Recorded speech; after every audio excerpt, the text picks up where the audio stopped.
Et lorsque les chrétiens iyo abakristo vont après des prophéties, biruka inyuma y'ubuhanuzi, ce n'est pas réellement l'Esprit de Dieu qui les conduit. ntago mu by'ukuri ari umwuka w'Imana ubasunitse, C'est l'esprit de divination. ni umwuka w'indagu.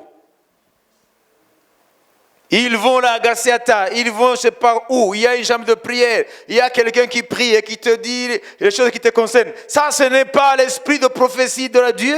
Urugero umuntu akajya mu gatsata avuga ngo hari umuntu ukubwira ubuzima bwawe, uwo ntago ari umwuka w'Imana. Non, Hoya, ça c'est l'esprit de divination uwo ni umwuka w'indagu qui se déguise. wihisha. L'esprit de Dieu, Umwuka w'Imana, la première chose que l'esprit veut que les chrétiens sachent, ikintu cya mbere umwuka w'Imana ashaka ko abakristo bamenya, c'est qu'il pénètre les mystères de Dieu nuko binjira mu bwiru bw'Imana en rapport avec Jésus et son œuvre. ku bijyanye na Yesu n'umurimo we.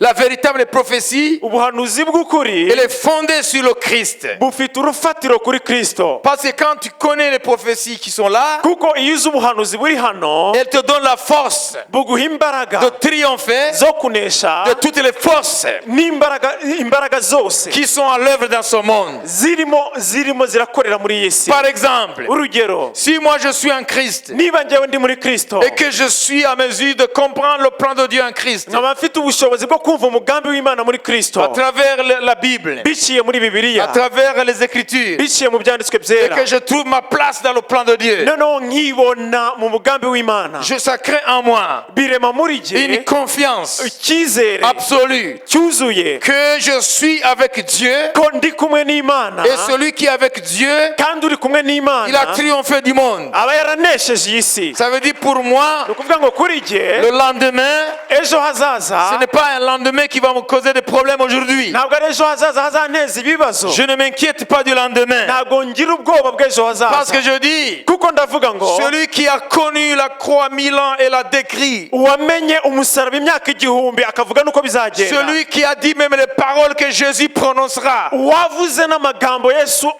yatuye, comment est-ce qu'il ne connaît pas demain ni gute atazi ejo de hazaza ma vie? h'ubuzima Il bwanjye? sait tout. Azi byose, Il sait où je serai demain à 9h. azi aho nzaba ndi ejo saa tatu, Il sait où je serai dans 10 ans. azi aho nzaba ndi mu myaka 10, Il sait qui je serai dans 5 ans. azi uwo nzaba ndiwe mu myaka Je n'ai 5. pas besoin de courir après ces prophéties. Ntabwo nkeneye kwiruka inyuma y'ubwo buhanuzi, Je n'ai pas besoin de prophètes. ntabwo nkeneye abo bahanuzi, Parce que l'esprit de prophétie est en nous. kuko umwuka w'ubuhanuzi ari muri twebwe. L'esprit de Dieu, c'est l'esprit de prophète. Umwuka w'Imana ni umwuka w'ubuhanuzi. Pourquoi est-ce que les gens vont consulter ces gens qui leur balancent des prophéties? Ese kuki abantu biruka inyuma y'abo bantu babaho ubwo buhanuzi butari bwo? Pourquoi ces gens vont demander aux gens de prier pour eux et de voir ce qui va se passer demain? Kuko abantu bagenda bavuga ngo munsengere mundebere uko ejo hazaza hazaba hameze. C'est parce qu'en eux, Nuko muri bo il y a un vide. hari icyuho, Et Satan le remplit avec la peur du lendemain. noneho satani akacyuzamo ubwoba bw'ejo hazaza. S'il n'y a rien en toi, Niba nta kintu kiri muri le wowe, diable sait avec quoi il va remplir. satani azi ibyo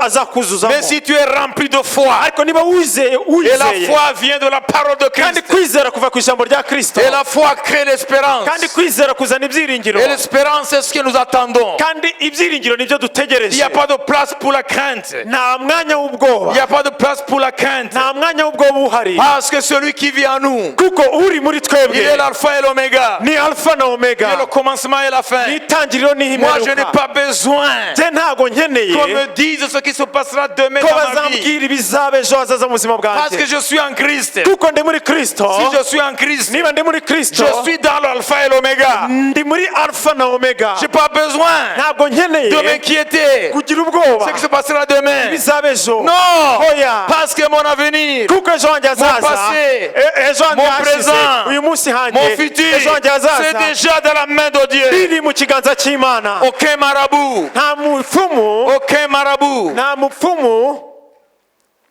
Aucun agent de Satan nta mukozi wa satani peut aller lire dans ma vie. ushobora kujya gusoma mu buzima bwanjye. La boule de cristal ne peut rien sur ma vie. biriya bintu basoma ejo hazaza h'abantu ntacyo bikora ku buzima bwanjye. On ne peut jamais pénétrer ma vie. ntabwo ushobora kwinjira mu buzima bwanjye. Non. Oya. L'occultisme ne peut rien dans ma vie. ubu indagu n'ubupfumu ntacyo bishobora ku buzima Tu ne peux bwanjye. pas aller chez un moufoume et appeler François. Tu ne le verras jamais. ntabwo ushobora kujya ku mupfumu ukajya gushika François, ntabwo uzamubona. Parce que le sorcier ou le marabout ou le disait de bonne aventure, kuko abo bapfumu n'abo bakonikoni les devins, n'abo bavuge iby'ubuzima buzaza, les enchanteurs, n'abo bashitsi, c'est la divination. Tout ça. byose ni nk'indagu. Ce sont des forces de ténèbres qui les animent et qui les utilisent. n'imbaraga z'umwijima zibakoresha. Ils ne voient que ce qui est dans les ténèbres. babona gusa ibiri mu mwijima. Si tu es dans les ténèbres, ils niba vont te voir. uri mu mwijima bazakubona. Mais nous, ariko twebwe, ça veut dire nous qui sommes en Christ, ni ukuvuga ngo twebwe turi muri nous sommes Kristo passés des ténèbres à la lumière, tuba twaravuye mu mwijima twaragiye mu mucyo. de la puissance de Satan à Dieu. mu mbaraga za satani tujya mu z'Imana. Satan ne voit que dans son royaume. satani areba ibiri mu bwami bwe Mais gusa. nous ne sommes pas, ne sommes plus dans son royaume. twebwe ntabwo tukiri mu bwami bwe. Comment est-ce qu'il peut venir voir en Jésus? ni gute ashobora kuza kureba muri Yesu? Toi, tu peux plonger tes regards dans le soleil lorsqu'il est au zénith. ese wowe ushobora kureba mu izuba saa sita zo ku manywa? Non, tu es aveuglé. hoya riraguhuma. Satan ne peut pas voir en Christ. satani ntashobora kureba muri Kristo. Voilà pourquoi lorsque nous sommes devant des esprits impurs, niyo mpamvu imbere turi imbere ils y'abadayimoni ne regardent pas. ntabwo batureba mu maso, Parce qu'ils ne peuvent pas regarder Christ en nous. kuko ntibashobora kureba Kristo uri muri twebwe. Comment est-ce qu'un devin ese ni gute umupfumu peut voir ma vie ashobora kureba mu buzima alors qu'elle est bwanjye cachée en Christ? kandi ubuzima bwanjye buhishwe muri Et Kristo, Christ est caché en kandi Dieu. Kristo ahishwe mu Mana. Voyez, les chrétiens ne comprennent pas ce qui les concerne. abakristo ntabwo bamenya ibibareba. Nous sommes dans le tralala, tralala. ugasanga turi muri trarara gusa. Imaginez-vous un sorcier qui ne sait pas mélanger ces trucs-là. muramuke mutekereza umupfumu utazi kuvanga biriya bintu bye Manipuler ses arcanes. by'ubupfumu utazi gupfumura. reka Non, un sorcier qui soit un vrai ou faux, umupfumu yaba uw'ukuri cyangwa ubeshya, mais il sait mélanger ses arcanes. abazi kuvangavanga. C'est un véritable chimiste. ubupfumu bwe twamwita ko azi kuvanga rwose. Voilà. Et toi, tu es chrétien. none wowe uri umukristo, Tu sais rien qui te concerne. ntabwo uzi ibikureba. C'est terrible ça. ibyo ni akaga. Vous comprenez? murabyumva? Hein? Tu ne sais même pas être en Christ, ça veut dire quoi? nta nubwo uzi kuba muri Kristo bivuze iki. Voir des chrétiens qui passent 10 ans dans l'église, 20 ans, qui vont encore courir après des prophéties dans les chambres de prière. ukabona abakristo bamaze imyaka 10, 20 biruka inyuma y'abariya bahanuzi b'ibinyoma. Ça fait pleurer l'Esprit de Dieu. ibyo biriza umwuka w'Imana. Et je vais te poser la question. none ngiye kubabaza ikibazo. Depuis que tu as accumulé des prophéties, kuva aho wakiriye ubwo buhanuzi bwose, hein, ta valise est pleine. umufuka wawe uruzuye. Ta valise, la valise à la maison, elle est pleine. Elle est pleine de book notes. ni ukuvuga ngo wujuje udutabo wanditsemo ubuhanuzi La wawe. valise est pleine, la valise, sa valise, igikapu cyawe. la valise. Il a mis dans la valise des carnets remplis de prophéties. ivarizi yawe yuzuyemo ibitabo by'ubuhanuzi. Depuis 10 ans, on lui donne des prophéties. hashize imyaka 10 baguha ubuhanuzi. Moi, je vais te poser la question. genda ashaka kukubaza ikibazo, Ou du moins, je veux que celui que toi te la pose à ma place. cyangwa se ndifuza ko ukwegere akikumbariza mu mwanya wanjye. Qu'est-ce qui a changé avec toutes ces tonnes de prophéties que tu gardes dans ta valise? ese ni iki cyahindutse mu bijyanye n'izo toni z'ubuhanuzi ufite mu mavarisi yawe? Pose la question. mubaze. Parce que c'est lui qui va chez ces prophéties-là. kuko ni ujya gushaka nyine ubwo buhanuzi. C'est la personne à qui tu es en train de parler. uwo nyine uri kubwira ni ujya kubushaka. Qu'est-ce qui a changé? ni iki cyahindutse muri wowe? Tu attends quoi? ni iki witeze? Ça s'accomplira quand? bizasohora ryari?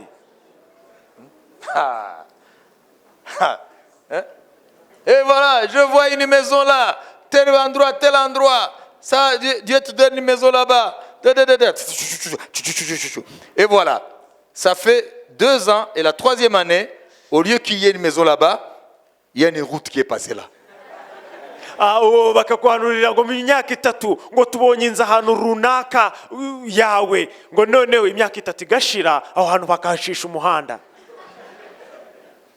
Vous savez pourquoi Dieu permet ça? Muzima Imana yemera ko ibyo bintu nk'ibyo biba. Pourquoi la route passe là? Kugira ngo umuhanda uhace. C'est pour amener toutes les prophéties avec.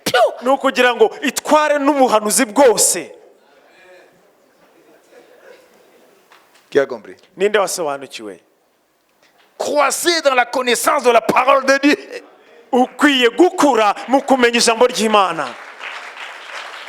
Cette parole est infaillible. Iri jambo ntirihinduka. Cette parole est fiable. Iri jambo niryo kwizerwa. Oh, fiable. Niryo kwiringirwa. Elle a été éprouvée cette fois. Ryarageragejwe inshuro 7. Dans le creuset du ciel. Rigeragerezwa mu ijuru. Le creuset. Tanura ryo mu ijuru. Dieu dit de sa parole. Imana ni kwivuga ku ijambo ryayo. Elle a été 7 fois éprouvée. Ngo inshuro 7 ryarageragejwe. Dans le creuset du ciel. Mu itanura ryo mu ijuru. Pour dire vous pouvez y croire. Kugira ngo bivuge ngo ushobora kuryizera. Et ces prophéties qu'on t'a données là. Kandi ubwo buhanuzi baguhaye. Ça a été éprouvé où? Ese ni hehe bwageragerejwe? Dans quelle fournaise? Muri he tanura? Demande-lui. Baza uwo mwegeranye. Ça a été éprouvé dans quelle fournaise? Bwageragerejwe muri he tanura? Il t'a dit c'est où ça? Yakubwiye ko ari muri he tanura? Hein?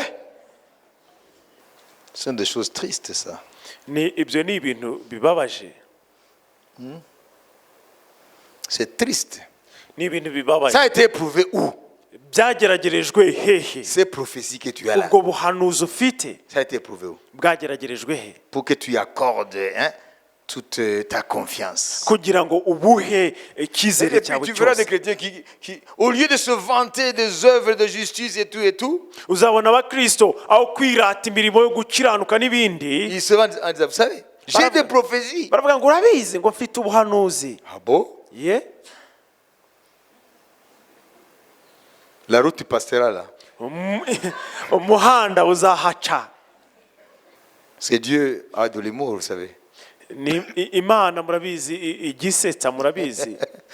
Tu dis alors, regarde ta prophétie. Baravuga ngo noneho ngenda urebe bw'abahanuzi bwawe. Tu construiras en pleine autorité, toi. Ese wowe uzubaka mu muhanda? Mais c'est fini. Byarangiye. Plus de maison là. Nta nzu yemerewe C'est pas moi kuhubakwa. qui ai parlé. Ntabwo ari jye wabivuze. Non. Oya. Comprenez? Murabyumva. Moi, ce qui m'affecte, ce qui me blesse, ce qui m'attriste, sont des chrétiens qui sont dans l'église ici et qui font ces choses-là. Je bintu binkomeretsa Si c'était les autres, je comprendrais parce qu'ils n'ont pas la grâce d'être enseignés comme vous. Bintu binkomeretsa bikanambaza kubona abakristo bo mu itorero bajya gukora ibintu nk'ibyo. Moi, quand je dis, ils ne sont pas les disciples de Jésus que Jésus m'a donné ces gens-là. Non. Kuko mwe mwarigishijwe genda avuga ngo abo bantu Ces personnes-là. abo bantu bamwe na bamwe sabigishwa Yesu yampaye. Je les laisse venir et partir. Ndabihorera bakaza bakinjira bagasohoka. Parce que je suis bloqué par la parole qui dit il y a l'ivré et le blé. Kuko mfatwa n'ijambo rivuga ngo hari ururo n'urumamfu. Ah, il faut laisser que ça croise ensemble. Byose bikwiye gukurana. Tu enseignes, on t'enseigne, on t'enseigne, on t'enseigne. Rien n'entre. Ukigishwa nta kinjira. Voyez, même aujourd'hui, Murabona na nubu c'est vendredi. Turi kuwa gatanu. Après avoir donné ce message, Nyuma yuko mara gutanga buno il y en a qui vont passer la nuit dans des veillées de prière pour encore écrire des carnets, des agendas, des prophéties. Hari abari bumara makesha handi hantu barimo baruzuza amagenda ubuhanuzi. Ce sont des esprits qui les animent. Iyo ni imyuka ibasunika gukora ibyo. De divination. Imyuka y'indagu. D'enchantement. Imyuka y'indagu. Vous comprenez? Murabyumva? C'est la parole de Dieu Ni ijambo ry'Imana dans sa révélation mu kurihishurirwa qui nous libère des mensonges du diable. ritubohora ibinyoma byose bya Satani. Jésus a dit, Yesu yaravuze ngo si vous demeurez dans ma parole, nimuguma mu ijambo ryanjye vous serez mes disciples. muzaba abigishwa banjye b'ukuri. Vous connaîtrez la vérité. Muzamenya ukuri. Et la vérité vous affranchira. Ukuri kuzababatura. La condition sine qua non impamvu ndakuka d'être libéré de ces mensonges du diable, yo kubohoka kuri icyo kinyoma cya satani c'est de demeurer dans la parole de Dieu, ni ukuba kuguma mu ijambo ry'Imana afin que l'Esprit de Dieu te révèle kugira ngo umwuka w'Imana les aguhishurire mystères du royaume de Dieu. ubwiru bw'ubwami bw'Imana. Je vais vous lire un verset là du psaume. Ngiye kubasomera ijambo hano muri Je Zaburi, suis en train de conclure. ndimo ndasoza. Psaume, écrivez ça, écrivez ça. Psaume chapitre 12. Ibi mu byandike Zaburi ya 12. C'est pas difficile à retenir. Ntabwo igoye gufata. Psaume 12, 7. 12 umurongo wa 7. Lisons. Dusome. Amagambo y'Uwiteka ni amagambo atanduye, ahwanye n'ifeza igeragejwe mu ruganda rwo mu isi, ivugutiwe karindwi. Amen. Amagambo y'Uwiteka ni amagambo Tu as su les mots de caisse. Amagambo y'Uwiteka ni amagambo atanduye. Attendez. ahwanye n'ifeza igeragejwe mu ruganda rwo mu isi, Neza geragejwe mu ruganda rwo Inshuro zingahe? ivugutiwe karindwi. Amen. ivugutiwe karindwi. Amen. Pourquoi est-ce que Dieu dit ça? Kubera iki Imana ivuga gutya? Vous savez, le chiffre 7, c'est le chiffre de Dieu. Murabizi umubare karindwi ni umubare w'Imana.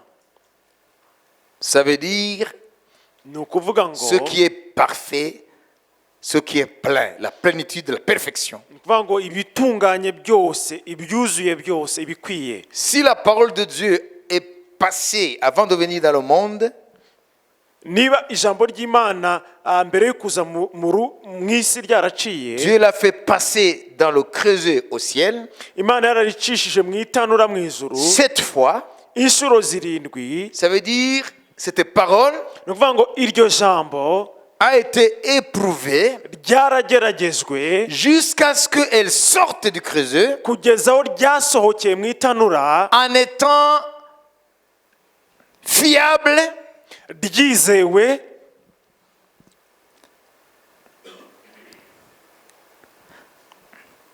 Dieu lui-même Imana ubwayo croit à cette parole yizera muri iryo jambo nyine avant de l'envoyer dans le monde. mbere y'uko iryohereza mu isi.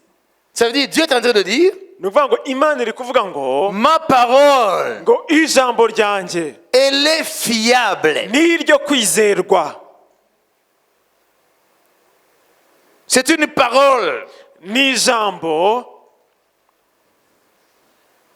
à laquelle vous pouvez donner toute votre confiance. mushobora kwizera rwose 100%. Si Dieu croit à sa parole, Niba Imana yizera mu ijambo ryayo, qui es-tu toi pour diminuer sa fiabilité? ese wowe urinde kugira ngo ugabanye icyo cyizere? Vous voyez, c'est le diable Murabibona, ni Satani qui ne veut pas que nous comprenions la parole de Dieu, udashaka ko dusobanukirwa ijambo ry'Imana, pour ne pas lui accorder toute la confiance qu'elle mérite, kugira ngo tutayizera rwose nk'uko bikwiye, pour ne pas accorder à la parole toute confiance qu'elle mérite. kugira ngo tutizera ijambo ry'Imana nk'uko bikwiye ko turyizera.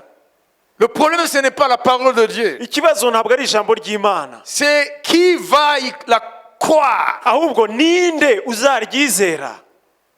Jésus dit à ses disciples, Yesu yabwiye abigishwa be toutes les prophéties ngo ubuhanuzi bwose à l'égard du Fils de l'homme bujyanye n'umwana w'umuntu vont s'accomplir. buzasohora. Il dit tout, Akavuga ngo bwose sans exception. nta na bumwe buvuyemo. Ça veut dire ce que nous vivons Ni aujourd'hui ukuvuga ngo ibyo ducamo uyu munsi a été connu de Dieu byabanje kumenywa n'Imana avant même la création du monde, na mbere y'uko isi iremwa, dans les moindres détails. akantu ku kandi. Et les événements qui joncent aujourd'hui l'actualité, Kandi n'ibintu byuzuye mu makuru uyu munsi, il y a des choses que la Bible a prédites. harimo bimwe Bibiliya yahanuye.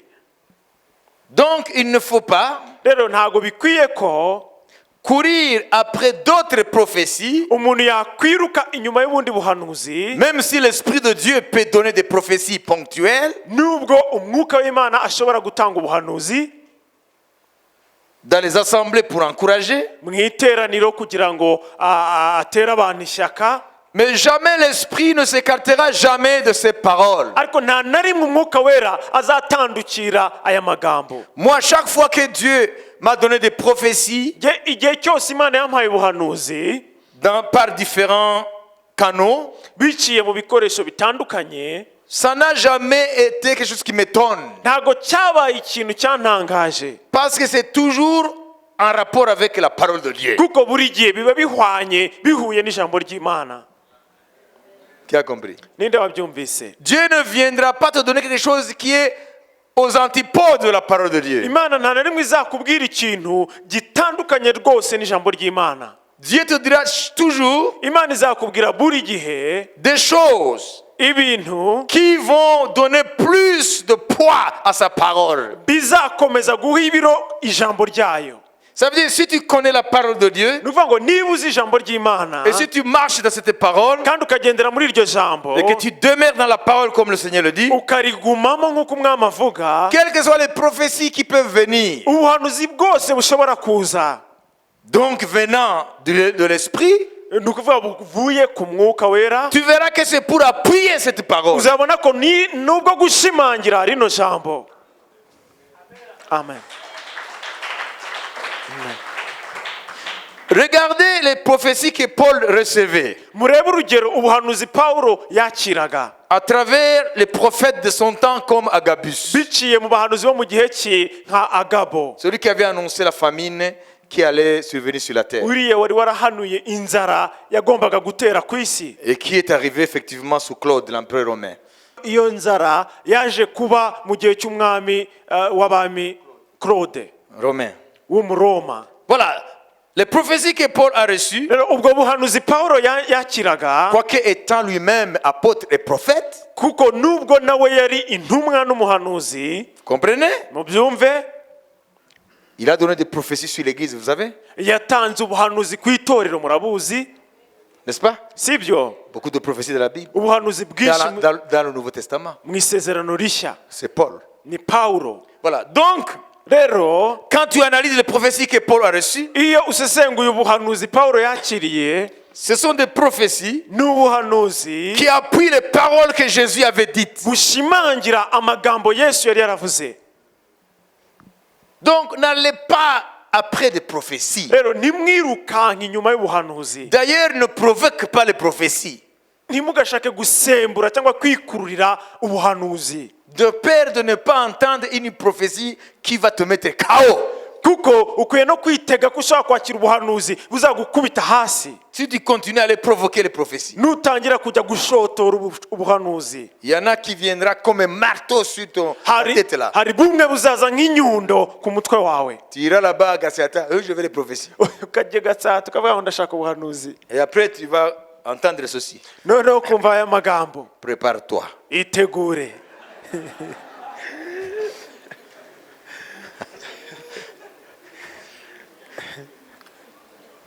Ton péché est arrivé à son comble.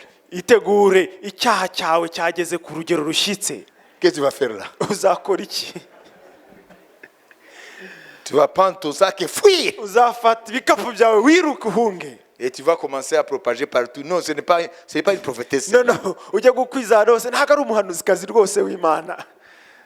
Attention. Itonde, Cherche l'Éternel. shaka Uwiteka, Cherche sa face. shaka mu maso he, Demande-lui l'esprit de révélation pour comprendre sa parole. musabe umwuka wo guhishurirwa kugira wumve ijambo rye.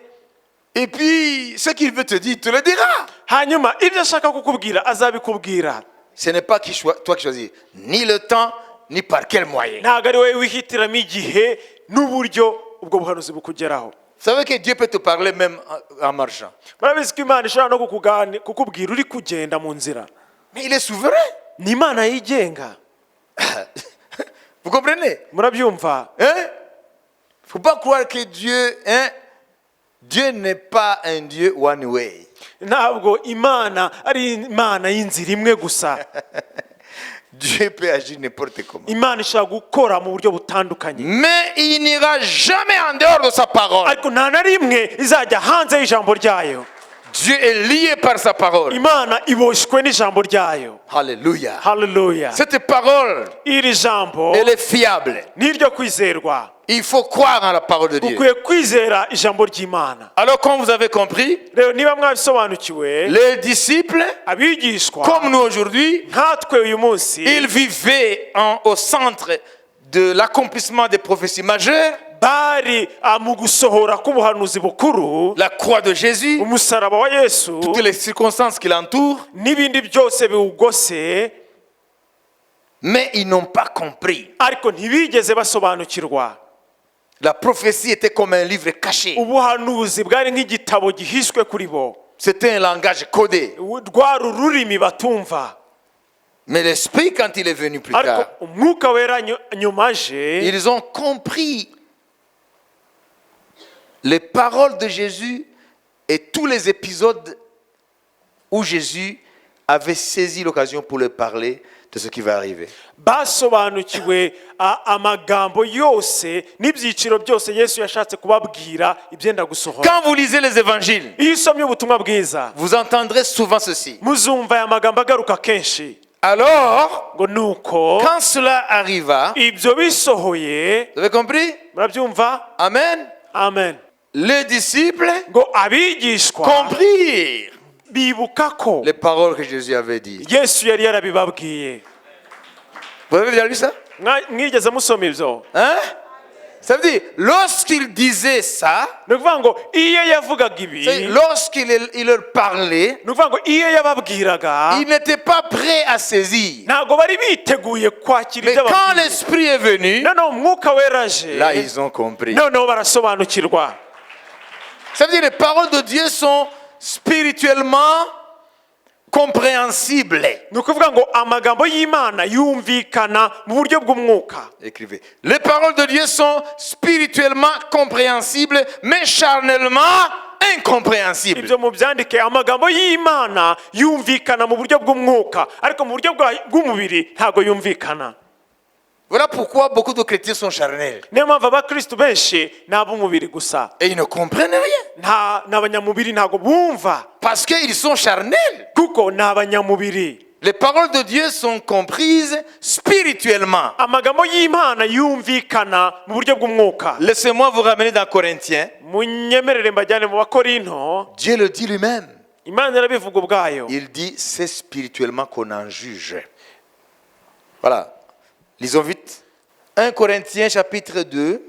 Abakorinto ba mbere ibice bibiri, Retenez ça. ibi mubifate. Verset 14.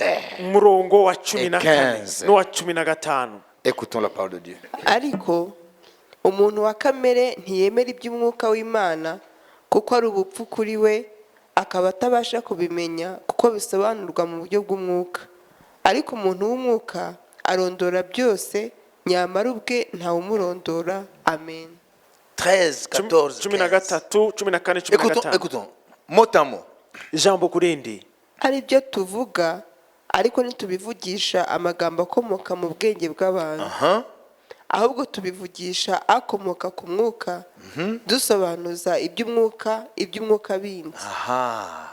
Vous voyez? Donc, les choses spirituelles, ni ukuvuga ngo iby'umwuka on en parle dans un langage spirituel. bivugwa n'amagambo Et y'umwuka. qu'en est-il de l'homme charnel? none se ibijyanye n'uwa kamere bimeze bite?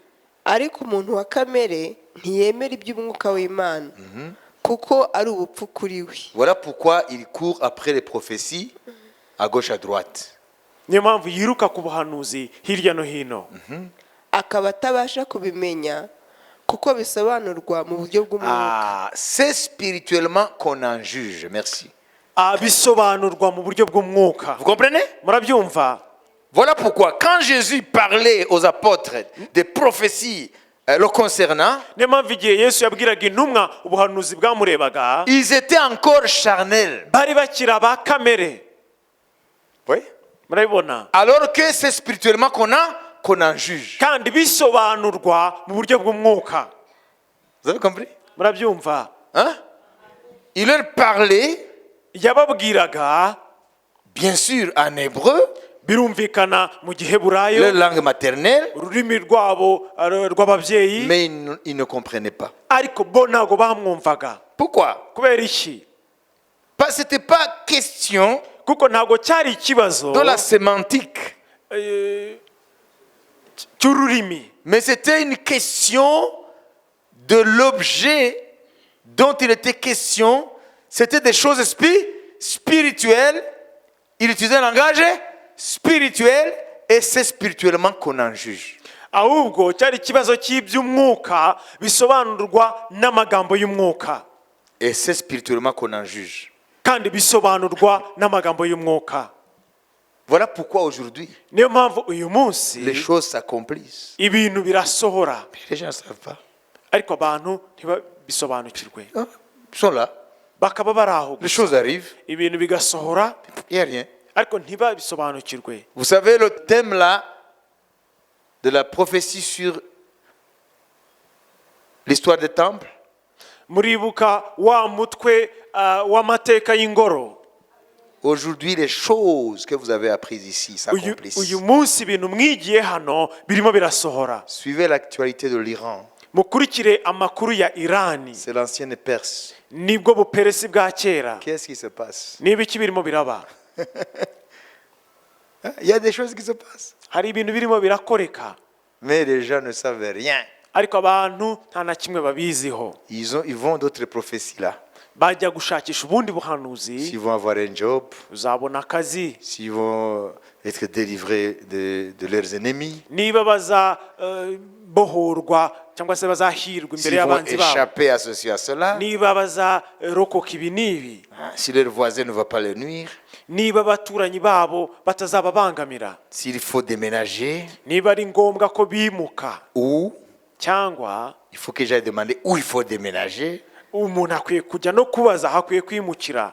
Et si toi, None se niba wowe tu vis dans une maison qui vaut 200 000 francs rwandais, urugero wubatse inzu y'ibihumbi 200, il y en a des maisons comme ça. hari inzu z'ayo mafaranga, Et là, tu vas, on t'a dit, alors le voisin là va te nuire. none bakavuga ngo uriya muturanyi agiye kukubangamira, Tu dis, mais il faut que je déménage. bavuga ngo birakwiye ko nimuka. Alors, si Dieu, entre guillemets, m'a dit que le voisin va me nuire, il faut qu'il sait naturellement où il faut que je déménage. Niba iyo Mana yambwiye yuko umuturanyi azabangamira, ni ukuvuga ko iranambwira aho nkwiye kwimukira. Me nuire.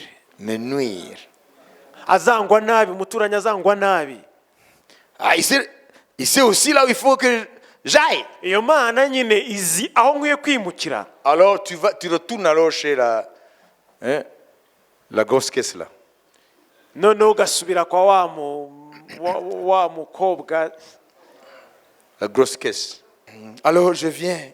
none nkasubirayo. Je ne sais pas si tu te rappelles. Avuga ngo sinzi niba Il y ubyibuka, a un mois, hashize ukwezi Dieu est passé par toi. Imana yagukoreyemo, Et il a dit que le voisin va me nuire. noneho ivuga ko umuturanyi wanjye azangirira nabi, Et il faut que je prenne une décision. ko nkwiye gufata icyemezo. Alors, la Rero décision, c'est il faut le fuir, mais je ne sais pas où aller. nkwiye kumuhunga ariko sinzi aho guhungira, Parce qu'il faut que je vende ma petite maison. kuko akazu kanjye nkwiye kukagurisha. Et je vois, None akavuga ngo ndabibona, il faut déménager à Nyarutarama. ukwiye kwimukira i Nyarutarama. Tu as une maison de 100 000 francs. Wowe uba mu nzu y'ibihumbi 200, yubakishijwe ibihumbi 200, Tu vas aller à Nyarutarama. uzajya i Nyarutarama. Et le gars, il commence maintenant à compter les étoiles alors que c'est à plein jour. Noneho ugatangira kubara inyenyeri kandi ari ku manywa.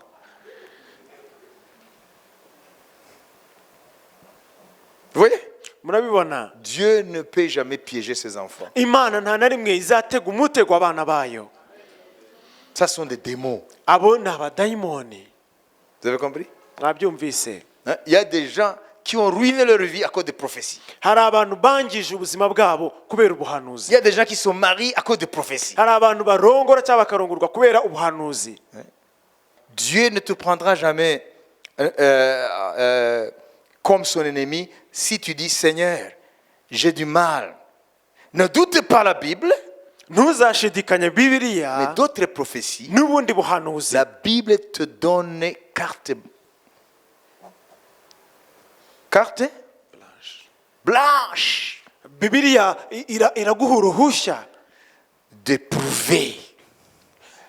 rwo gusuzuma N'éteignez point l'esprit, ngo Ntimukazimye ntimukazimye umwuka, ne méprisez pas les prophéties, ntimugasuzugure ubuhanuzi, mais ariko examinez toutes choses. mugerageze buri kintu cyose. C'est dans Thessaloniciens. Biri mu Batesaloniki. Vous voyez? Murabibona? Parce que Dieu sait que les prophéties, la plupart ne viennent pas de lui. kuko Imana izi ko ubuhanuzi bwinshi butayivaho Et ça va faire des dégâts. kandi buzagirira nabi. Je vais vous lire ça, il faut écrire ça. Ngiye kubibasomera mu byandike, Écoutez les conseils de Dieu. kandi mwumve inama z'Imana En face des prophéties autres que celles de la Bible. ku bundi buhanuzi butari ubwa Bibiliya. 1 Thessaloniciens 5, Batesaloniki ba mbere, verset 19-21. Batesaloniki ba mbere ibice 5 umurongo wa 19 Ça, c'est très important. 21 ni iby'ingenzi. N'éteignez pas l'esprit, ntimukazimye umwuka ne méprisez pas les prophéties, kandi ntimugahinyure ibihanurwa, mais examinez toutes choses. ahubwo mugerageze byose, Retenez ce qui est bon. mugundire ibyiza. Voyez? Amen. Il y a un mais qui tient. Hari ahubwo y'ingenzi. Mais, Ahubwo vous voyez? murabibona, N'éteignez pas l'esprit de prophétie ntimuzimye umwuka w'ubuhanuzi lorsque nous sommes dans l'assemblée. igihe turi mu iteraniro, Ne méprisez pas les prophéties qui sont données. kandi ntimugahinyure ibihanurwa, Mais, ahubwo examinez toutes choses. mugerageze byose. Comment examiner les prophéties? Ni gute wasuzuma byose? On les examine par le fil à plomb qui s'appelle la Bible. Tubigenzura n'ijambo ry'Imana, Parce qu'aucune prophétie ne peut être à l'encontre de la Bible. kuko nta bundi buhanuzi bushobora kurwanya ijambo ry'Imana. Vous avez compris? Mwabyumvise? Vous avez compris? Mwabyumvise? Vous avez compris? Mwabyumvise? Amen. Amen. Dieu ne viendra jamais te dire, Imana ntizigera na rimwe je te donnerai izakubwira, ceci, nzaguha iki, je ferai de toi ceci, nzaguhindura iki, alors que tu vis dans le péché. kandi uri kuba mu byaha. Parce que ce qui intéresse Dieu, Kuko icyo Imana c'est igambiriye le salut de ton âme avant tout. nuko ubugingo bwawe bukizwa mbere y'ikindi Le reste cyose, vient après. ibindi byose ni inyongera. Si tu es dans le péché, Niba uri mu byaha tu en es conscient. kandi urabizi ko birimo, Ok? sibyo, Dieu ne viendra pas te dire, Imana ntizaza kukubwira ngo je vais te donner ceci, ngiye kuguha ibi ngibi, je vais faire de toi ce... Non! ngiye kuguhindura ibihoya. Ce qui intéresse Dieu d'abord, Iby'Imana ishingiraho mbere na c'est mbere d'abord le salut de ton ni âme. ubugingo bwawe ko C'est la bukizwa, repentance. ni ukwihana. Si je suis dans le péché Niba ndi mu byaha et que tu dis, l'Éternel dit, ukambwira ngo Uwiteka aravuze ngo je t'aime mon enfant François, ndagukunda mwana wanjye je François, fais de toi la tête et non la queue, nzaguhindura umutwe si umurizo, je te donnerai tout Gikondo, nzaguha gikondo yose, je vais nzakora ibi n'ibi, tu vas voyager le monde entier uzazenguruka isi en yose prêchant ma parole. ubwiriza ubutumwa bwiza. Moi en moi, Jyewe muri jyewe je sais que je vis dans le péché. ndabizi ko ndi mu byaha, Je vais douter cet esprit. nzashidikanya kuri uwo mwuka wagukoresheje, Parce que je dirais, kuko nzavuga ngo I'm dying. ndimo ndapfa. Vous comprenez? Murabyumva? Si Dieu m'aime, Niba Imana inkunda il pointera d'abord ma maladie. yagombye gutunga agatoki uburwayi bwanjye. On ne récompense pas quelqu'un qui pêche parce qu'il pêche. Ntabwo ugororera umuntu uri mu byaha kuko ari mu byaha nyine. La première chose, c'est répands-toi, François. Ikintu cya mbere ni ihane François, Et les paroles de bénédiction viendront après. hanyuma amagambo y'umugisha azaza nyuma. Ce qui se passe dans les chambres de prière, c'est différent. Ariko ibiba mu byumba by'amasengesho bitandukanye n'ibyo. Pas de repentance. Nta kwihana, Toujours des béné. Des buri gihe bénédictions. ni imigisha. Vous avez compris? Mwabyumvise? Tu es dans les péchés. Uri mu Tu byaha, le sais bien. urabizi neza, Tu es dans l'impureté. uri mu kutezwa, Hein? Tu es dans l'impudicité. uri mu hehesi, L'impudicité, ubusambanyi. ubusambanyi, Hein? Tu es dans des trucs bizarres. uri mu bintu bidasobanutse, Et tu es dans les chambres de prière. noneho uri mu byumba by'amasengesho. Je vous aime, mes enfants. Ngo ndabakunda abana banjye, Vous êtes la joie de mon cœur. muri umunezero w'umutima wanjye. C'est le diable qui vous dit, mes enfants. Uwo ni Satani uri kuvuga ngo bana banjye, Je vous aime, mes enfants. ndabakunda abana banjye. Continuez à irriter Dieu. Mukomeze mubabaze Imana, Courage, courage. mukomeze. Je ferai de vous des champions dans le péché. Nzabahindura intwari mu byaha. C'est le diable, Uwo ni Satani, l'esprit de sainteté. umwuka wo kwera. Lorsqu'il vient, Iyo aje d'abord la sanctification. mbere na mbere ni ukwezwa. et après les bénédictions matérielles. hanyuma nyuma ni imigisha y'ibifatika. Il y a quelqu'un dans un pays qui est haut placé. Hari umuntu Je vais terminer. mu gihugu wari ukomeye, Il y a un pays hari igihugu, umuntu wo mu gihugu kimwe wari qui ukomeye, était haut placé. wari ukomeye ufite umwanya mwiza, Et puis, il faisait des choses terribles. noneho agakora ibintu bibi. Et puis, parce que les hommes de Dieu, entre guillemets, voulaient ses faveurs, Hanyuma abakozi b'Imana dushyize mu dukubo kuko bashakaga gukundwa nawe, pour qu'il leur facilite certaines choses, kugira ngo ajye aborohereza nawe mu bintu bimwe na bimwe. disaient, ah, nous avons un message pour monsieur. Baravuga ngo dufite ubutumwa kuri uriya mugabo, Dieu nous a envoyés. Imana yadutumye. Et après, ils obtiennent rendez-vous. Noneho nyuma Ils obtiennent bakabashyiriraho audience. gahunda yo kubonana nawe. Et voilà, ils sont devant lui. Noneho bari imbere ye, Vous voyez, hein? baciye bugufi. Avec des sourires qui ne sont pas des sourires, mais des grimaces. Noneho ntabwo basekaga by'ukuri, byari ukumwenyura Parce gusa, qu'un hypocrite ne rit pas, il grimace. kuko indyarya ntabwo iseka, iramwenyura.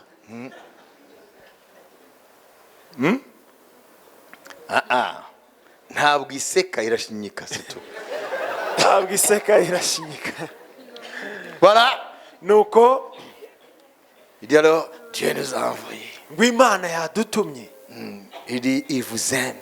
ngo kandi iragukunda. Et puis, vous commencez à prophétiser de belles choses. Noneho batangira guhanura ibintu byiza gusa, Comment Dieu va renforcer son pouvoir. burya Imana izakomeza Des choses, ubutware beaucoup bwe, de choses. ibintu byinshi byinshi byinshi. Et après, moi j'aime cet homme. Hanyuma nyuma njyewe uwo mugabo ndamukunda, Il les a stoppés. arabwira ngo mugarukirizaho. Et il a dit, Aravuga ngo il a appelé celui qui tient ses agendas, ahamagara celui qui donne les rendez-vous, wa wundi utanga son gahunda, secrétaire quoi. sekreteri we. Il a dit, viens. Amubwira ngo ngwino hano, Tu vois ces hommes? urabona aba bagabo bari Que aha, ce soit la première et la dernière fois bibe ubwa mbere n'ubwa nyuma qu'ils n'entrent plus ici. ntibazongere kwinjira hano. Ils insultent ce Dieu qu'ils croient servir. Iyo Mana bavuga ko bakorera barayitukisha. Partez! Mugende. Il les a chassés. Arabirukana. Et quand ils sont partis, Noneho bagiye, ça sont des choses vraies. ibi ni ibintu byabaye. Il a appelé le secrétaire. Ahamagara wa musekreteri we, Tu crois que je ne crains pas Dieu? avuga ngo utekereza ko ntatinya Imana? Je les chasse parce que Ndabirukanye kuko ils utilisent le nom de Dieu pour mentir. bakoresha izina ry'Imana kugira babeshye. Moi, je vais te dire la vérité. Ngiye kukubwiza ukuri, Moi, je vis dans le péché. njyewe ndi mu byaha. Je sais que Dieu Ndabizi ko ne Imana me voit pas d'un bon œil. ntabwo indeba neza. S'ils étaient venus me dire, répands-toi, Iyo baza bakambwira ngo ihane, j'aurais dit, c'est serviteur de Dieu. nari kuvuga ngo yego muri abakozi b'Imana koko.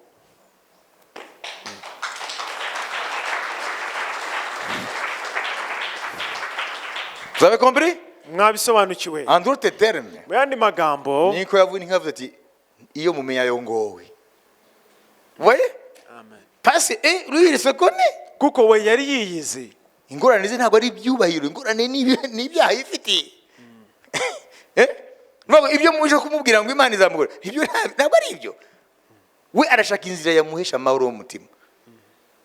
Donc comprenez, Rero ibyo mubyumve, discernez les fausses prophéties par la parole de Dieu. mubashe gutandukanya ubuhanuzi butari bwo n'uburi bwo bice mu ijambo ry'Imana. Dieu ne viendra pas te parler de bénédiction alors que tu as besoin de repentance. Imana nizaza kukubwira imigisha kandi ukeneye kwihana, Parce que tu peux périr avec des bénédictions. kuko ushobora kurimbukana iyo migisha.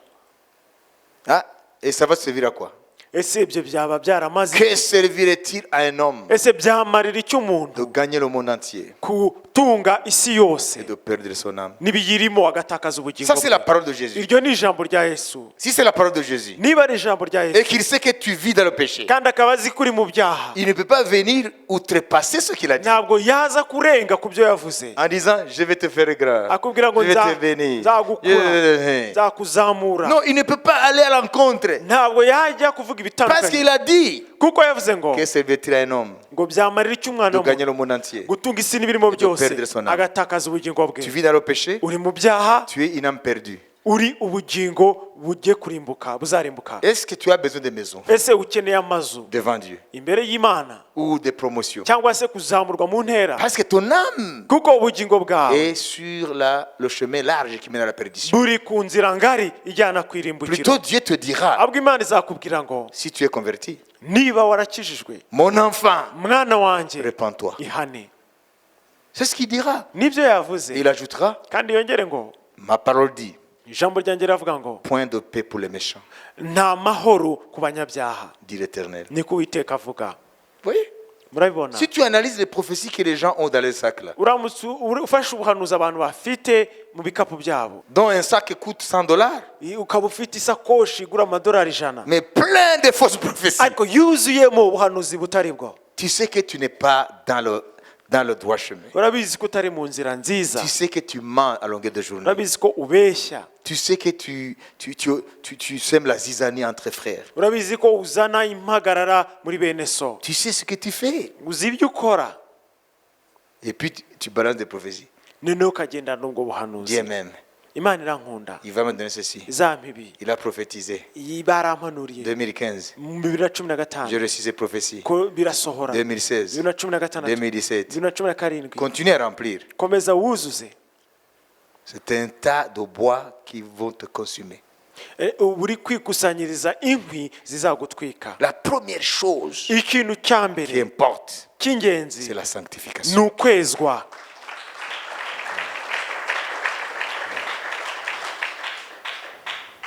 Avant d'aller demander des maisons de promotion, regarde d'abord comment tu es devant Dieu. Mbere yo kujya gusaba amazu no kuzamurwa mu ntera, reba uko uhagaze imbere y'Imana. Tous les grands revivalistes, Abazanye ububyutse benshi, je vais terminer. ngiye gusoza, Tous les grands revivalistes, benshi mu bantu bagiye bazana ububyutse, toutes les personnes que Dieu a utilisées dans l'histoire Abantu- pour amener le réveil, benshi Imana yakoresheje mu mateka kugira ngo bazane ububyutse, ont ceci en commun. bari bahuriye kuri iki. Ils ne sont jamais allés devant Dieu Ntago bigeze bajya imbere y'Imana pour demander des choses matérielles. kugira ngo basabe ibintu bifatika. Vous comprenez? Mu byumve, Ils sont allés demander. bagiye gusaba. Icya mbere, La miséricorde de Dieu, Imbabazi. imbabazi z'Imana, l'humilité, guca bugufi,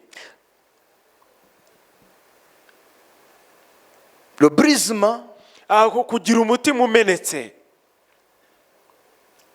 d'être façonné par Dieu gucurwa n'Imana, pour que, oh Dieu, kugira ngo o Mana tu m'utilises pour le salut des âmes. Vous unkoreshe kubw'agakiza k'ubugingo bw'abantu. voyez? Murabibona? Hein? Vous comprenez? Murabyumva? Et Dieu a agréé leurs prières. Hanyuma Imana ishima amasengesho yabo. Et toutes les choses matérielles qu'ils n'ont pas demandées, Hanyuma ibintu byose bifatika batanasabye, Dieu leur a donné. Imana irabibongerera. Est-ce qu'ils ont demandé ce qui est en accord avec la parole de Dieu? Oui. Ese basabye ibihuza n'ijambo ry'Imana? Yego. Parce qu'il est dit, Kuko handitswe ngo cherchez premièrement mushake mbere na mbere le royaume de Dieu et sa justice. ubwami bw'Imana no gukiranuka kwayo, Et les maisons, amazu, et l'argent, et amafaranga, les promotions, kuzamurwa mu ntera, et les enfants, n'abana, et les femmes, et les hommes, abagore, abagabo, et tout, et tout, et tout, n'ibindi n'ibindi, vous sera donné par-dessus. muzabyongererwa. Mais nous allons là, Ariko twe tujya hariya sans tenir compte de l'état de notre âme. tutitaye uburyo duhagaze imbere y'Imana, Et Dieu, tu as dit, kavuga ngo Mana waravuze, vous serez la tête, nzaba umutwe, vous allons la queue. ntabwo nzaba umurizo. Hein? Et Dieu te dit, Imana ikakubwira ngo ce qui te fait que aujourd'hui, ikikugize umurizo c'est ubu ton ngubu péché. ni icyaha urimo. Je ne peux pas te faire la tête Ntabwo nakugira umutwe sans passer par la repentance. utabanje kwihana. Vous comprenez? murabyumva Répands-toi d'abord. banza wihane Mets ta vie en règle avec moi. shira ubuzima bwawe mu murongo mwiza hamwe Mais nawe. aujourd'hui, ariko uyu munsi la première étape essentielle intambwe ya mbere y'ingenzi pour marcher avec Dieu, yo kugendana n'Imana c'est que la repentance, ariyo kwihana métanoïa, ariyo metanoya. ça on l'a effacé dans la théologie actuelle. icyo bagisibye muri teoloji y'iki gihe On saute aux bénédictions. ahubwo basimbukira mu migisha Puissance, imbaraga bénédiction. imigisha. C'est ça l'évangile d'aujourd'hui. ubwo nibwo butumwa bwiza bw'iki gihe. Pourtant, nyamara il n'y a pas de bénédiction nta migisha ihari sans repentance. nta kwihana kuhari. Lève-nous. reka duhaguruke. Le contraire de ce que j'ai dit, itandukaniro y'ibyo ce navuze ne sera pas l'évangile de Dieu. ikinyuranyo cy'ibyo navuze ntabwo kizaba ari ubutumwa bw'Imana, C'est l'évangile des hommes ou du diable. azaba ari ubutumwa bw'abantu cyangwa bwa satani. Repentez-vous. mwihane C'est la première parole de Jésus et de Jean-Baptiste. niryo jambo mbere Yesu yavuze na Yohana Umubatiza. Amen. amen. Aujourd'hui, on n'aime pas ça. uyu munsi iryo ntago rikunzwe. On aime des églises où on dit prospérité, abantu bakunda amatorero bavuga ngo iterambere, bénédiction. imigisha, Vous aurez des maris, muzagira vous abagabo, aurez des épouses, muzagira vous aurez des enfants, abagore, muzagira vous aurez abana, l'argent. muzagira Pas amafaranga. de kwacha. Pas de kwacha. ntabwo ari amakwaca. Ils n'aiment pas ça. amakwaca yo Ou ntibayakunda, des dollars zimbabwéens. cyangwa se amadolari yo muri Vous Zimbabwe. aurez US dollars. muzabona amadolari yo muri C'est Amerika. ça l'évangile aujourd'hui. nubwo butumwa bwiza bw'iki gihe, Mais écoutez, ariko mwumve cette parole, iri jambo c'est ça l'essentiel. niryo ry'ingenzi. Elle s'accomplit, elle rizasohora, s'accomplira. rirasohora. Si tu alignes ta vie Umuhano, sur cette parole, ugakomera icyo risaba, tu réussiras. uzahirwa. Parce que le diable kuko satani ne fera jamais dévier ta destinée. Ntabwo azatumuhusha icyo Imana yakuremeye. Aligne ta vie sur ça. ubuzima bwawe bushyire mu murongo n'iri jambo, Pas sur les prophéties. aho ntubishyire ku buhanuzi, Aligne ta vie sur la parole de Dieu. bushyire ku ijambo ry'Imana. Ton avenir, ton éternité est assurée. ejo wawe hazaza iteka ryawe ryose rirashinganye. Oui, yego, parce qu'elle a été éprouvée dans le creuset du ciel 7 fois. kuko ryavugutiwe mu itanura ryo mu ijuru inshuro 7. Psaume 12, zaburi Verset. ya 12 umurongo wa 7. Psaume, zaburi ya 12 verset. umurongo wa 7. Il n'a pas dit les professions étaient éprouvées. ntabwo yavuze ngo ubuhanuzi Il a bwaravugutiwe, dit mes paroles yaravuze ngo amagambo yanjye éprouvées 7 fois yaravugutiwe inshuro 7 dans le creuset. mu itanura. Voilà, il faut faire confiance. ukwiye kuryizera. Voilà pourquoi Jésus a dit toutes les prophéties, niyo mpamvu Yesu yavuze ngo ubuhanuzi bwose, tout ce que les prophètes ont dit sur moi ibyo abahanuzi bavuze kuri jye va s'accomplir. bizasohora. Alors moi je vais hanyuma njye ndashaka ko bâtir ma vie ko nubaka ubuzima sur bwanjye quelque chose de solide ku kintu gihamye qui ne défaillera jamais. kitazigera gikurwaho. L'histoire a prouvé amateka que yahamirije la parole de Dieu est ko vérité. ijambo ry'Imana ari ukuri, L'avenir le prouvera aussi. kandi n'ejo hazaza hazabihamiriza. Voilà, je crois en la parole de Dieu. nizera mu ijambo Rien ry'Imana, que la parole de Dieu. ni ijambo ry'Imana gusa, Et à celui qui l'a dit. kandi n'uwarivuze. Amen. amen. Amen. amen. Avant de clôturer, dis à celui que toi, mbere yuko dusoza abwira uwo mwegeranye, tu lui dis, mubwire ngo aligne ta vie shyira ubuzima bwawe sur la parole de Dieu. mu ijambo ryawe, ubakira ubuzima bwawe mu ijambo ry'Imana. Ton futur sera assuré ejo hawe hazaza hazaba et hizewe, ton éternité. kandi n'iteka ryose, Et tu ne seras jamais déçu. kandi nta na rimwe ruzakorwa n'isoni, Tu ne seras jamais déçu. ntabwo rizagutenguha. Alors je pense que je n'ai pas prêché dans le désert. rero ndizera ko ntabwirije mu butayu. Alléluia. haleluya. Et que ça a construit quelque chose. kandi hari icyo byubatse muri mwe, Hein? N'est-ce pas? sibyo? Ça a construit quelque chose. byubatse ikintu muri mwe. Amen. amen. Ça n'a pas été un grand enseignement. ntabwo byabaye inyigisho zihambaye cyane, Mais c'est quelque chose d'indispensable ariko aujourd'hui. ni ikintu gikenewe muri iki gihe. À la loi et au témoignage. J'ai appelé l'église à la loi et au témoignage. Si on ne parle point ainsi, point d'horreur pour ce peuple. Ngo babwire ubwoko nibugaruke ku byanditswe, sibyo? Mateye ku byanditswe ngo nibatamagara ubwoko ku byanditswe ngo nta museke uzatabikira. C'est ce que nous faisons, nibyo turimo turakora rero, n'est-ce pas? sibyo? à la loi et au témoignage. Si on ne parle point ainsi, point d'horreur pour ce peuple. C'est ça. Tuhamagare abantu hehe? Kwijambo. Ngo nibategura kwijambo nta museki. Umwami w'umwijima niwe azakomeza kubayobora. Merci beaucoup pour votre aimable attention. mwakoze cyane kubwo gutega amatwi, reka tubahe umugisha. Ubuntu bw'umwami wacu Yesu Kristo, urukundo rw'Imana no gusabana n'Umwuka Wera bijyana twese. Amen. Shalom, shalom. Amen.